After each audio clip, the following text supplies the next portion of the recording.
سبق ليا ونزلت لكم فيديو خاص بطرقات الزيتون. درت معكم الطريقه الاولى ديال الزيتون، الطريقه الزمانيه القديمه اللي كانوا كيصاوبوا مواتنا. هي هاد الزيتون الكحل اللي كنخلطوه مع الملحه اولا الملح الصخري، وكنديروه في شي خنشه وكنسدو عليه، كنتقلوه بالحجر اولا كنتقلوه بشي حاجه اللي هي ثقيله. بالنسبه للزيتون الخضر والحمر حتى هو درته معكم. اللي باقا ما شافتش لا بروميير بارتي انا غنحطها لكم في لا بار دانفو.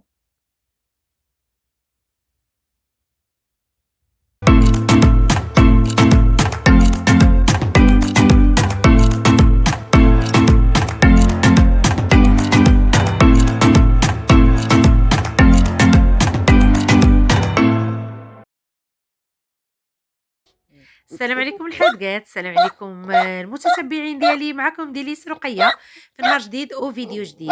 اليوم ان شاء الله قبل ما نبدا معكم هذا لا فيديو هذا بغيت نطرق معكم لواحد المسألة اللي هي اللي على القناة ديالي. الصراحة يحز في قلبي المشاهدة الضعيفة منكم.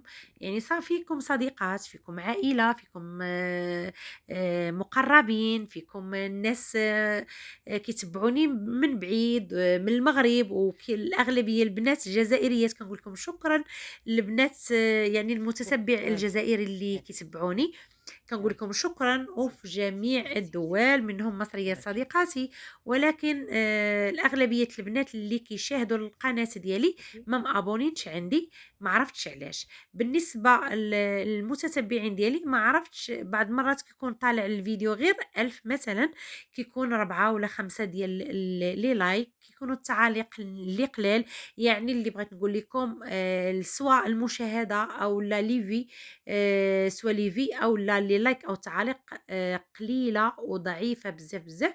وربما كنقول انا الحقيقه كنقولها، انا كنلوح لكم محتوى ولا كنقدم لكم واحد المحتوى اللي هو نقي، ومحتوى اللي هو مزيان، كاين بعض النصائح معلومات. يعني اي حاجه كتعلق في الكوزينه كنبارطاجيها معكم، بعض المشتريات في حدود المعقول كنديرها معكم. يعني واحد القناه اللي هي ماشي مخله للاداب، ماشي كتقدم شي حوايج يعني الواحد كيستحي منهم. يعني هاد القناه اللي كنقدم لكم كتفرج فيه الاب، كيتفرج فيه الام، كتفرج فيه عائله على قدها بوليداتها بكل شيء، يعني عائله، يعني القناه محترمه. علاش البنات ما كتطلعوش القنوات المحترمه وما كتشاهدوش القنوات او لا يعني كتشجعوا القنوات الهادفه؟ بصراحه كيبقى فيا الحال هذا. قلت والله سنقول لكم في هذا لا فيديو هذا، على الاقل اللي دخلات كتشاهد على الاقل، يعني فضلا وليس امرا، ديروا واحد التعليق اللي هو محفز او لا لايك، او لا حتى الوحده اللي ما كتكونش قاريه على الاقل دير لي واحد الوريضه، واحد اللايك، ماشي عيب.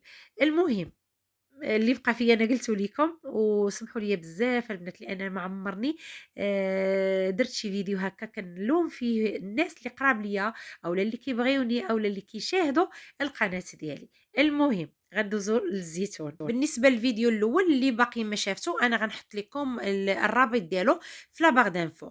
هنا البنات انا خديت الزيتون بعد ما درتو في الخنشه، درتو 28 يوم، كل نهار كنقلبو الجهه. صافي دخلته غسلته مزيان من الفائض ديال الملحه، وغسلته وسقطرته. هنا جا الدور ديال باش نشفته، درت ليه واحد المانطه صغيره ونشفته على حساب القدر ديال الزيتون اللي عندي. هنا اللي خاصكم تعرفوا بان خاصكم تنشفوه في البرد، ما تنشفوش في الشمس. انا درتو انايا في الصالون عندي وقابلته مع السرجل، ممكن اللي عنده السطح ديرو في السطح، ولكن الشمس ما تنشفوش فيها. صافي البنات مني كينشف، انا عندي الكونتيتي شويه كثيره، قسمتها على زوج. هاد البانيو الابيض درت فيه اللي غناكلوه داك الشهر الاول او الشهر الثاني ان شاء الله الا بقينا حيين. درت فيه الزيتون، زيت الزيتون او لا زيت العود واحد الكميه. درت غنسمو بالشويه ديال الثومه، الزعتر، صافي. ودرت لي زيت الزيتون وغنخليه يترقد شويه. بالنسبه للنصف الثاني اللي درت في هذا البانيو هذا الكبير، درت فيه غير زيت الزيتون فقط وخلطته مزيان. علاش البنات؟ هذا غنديرو في اكياس ديال التجميد، في الاكياس ديال الكونجيلاسيون غنديرو فيها وغندخلو الكونجيلاتور، ما كيخسر ما والو. ايها البنات الا بغيتو الزيتون ما يخسرش ليكم، وما غتستعملوش، يعني ما غادي يتنكلش هاديك الأيام أولا شهر أولا شهرين غنخزنوه، غنخبّعوه. بالنسبة لهذا اللي نسّمتو، علاش الآخر ما نسّمتوش؟ لأن الكونجيلاتور كتقتل لينا المنسمات. هنا درت لكم غير الزعتر وشوية اليازير الثومة وزيت العود، درتو في هاد التوبينات اللي ديال الثلاجة، وغنديرو غير تحت البوطاجي. هنا هذا هو اللي كنستعمل بشكل يومي. الاخر البنات راه صافي غنديرو في الكونجيلاتور.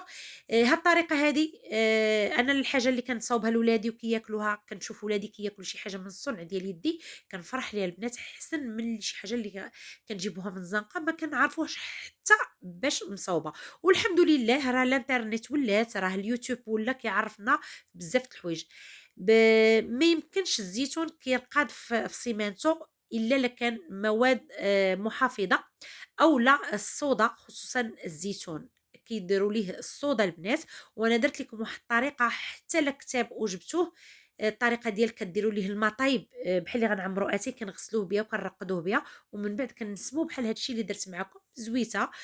كنسموه بشويه ديال الزعتر وزويته بلديه، وهكذا بعدا اقل ضرر. اما من الاحسن كتصاوبوا الزيتون على يديكم ووليداتكم كياكلوا، سوا الزيتون سوا حوايج اخرى. من الاحسن الحاجه كنصاوبوها في الدار، الاولى اقل تكلفه، ثانيا مع هذا الغلاء الله يحسن العوان، كلشي غالي، كلشي طلع في الثمن ديالو. من الاحسن الحويجات نصاوبوهم بيدينا. بالنسبه للزيتون اللي رقدت الحمر والخضر، الخضر راه كنت دقيته، والحمر راه شقيته بالموس. هنايا البنات راه الا بغيتوه يحلى لكم في العشر ايام ديالته الاولى، ضروري نبدلوا ليه الماء جوج المرات باش يحلى دغيا. 7 ايام 10 سيمانه راه كافيه باش كيحلى. هنا البنات انا كنت كنديروا مره كنبدل ليه الماء، كندير ليه واحد 3 ايام 4 ايام عاد كنبدل ليه الماء باش نجيبو في هذيك الشهر اولا 28 يوم مع الزيتون الاسود. بعد ما البنات حلا، انا كنت بارطاجيت معكم 3 ديال القراعي ديال الزاج عامرين، وحده كليناها البنات مني حلات كليناها بدون ما نزيدو ليها المنسمات بصراحه، ودرتها في الطويجنات.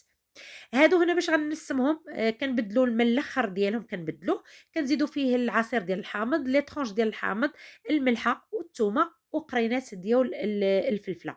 هادشي البنات اللي باش نسمس. بالنسبه للزيتون ها هو دا قدامكم، كيجي من ألذ وأبنن كيجي بنين البنات، لذيذ واعر، وخصوصا شي حاجه اللي مصوبه في الدار. والله العظيم الله اللي ذاقو كيعجبو. في واحد المروره حلوه يعني كتكال، كاينه المروره اللي ما كتكالش، وكاين شي حاجه اللي كتشوفي فيها ديك المروره ديال الزيتون، يعني شي حاجه لذيذه. من الاحسن صوبوها هانتوما البنات، جا واعر.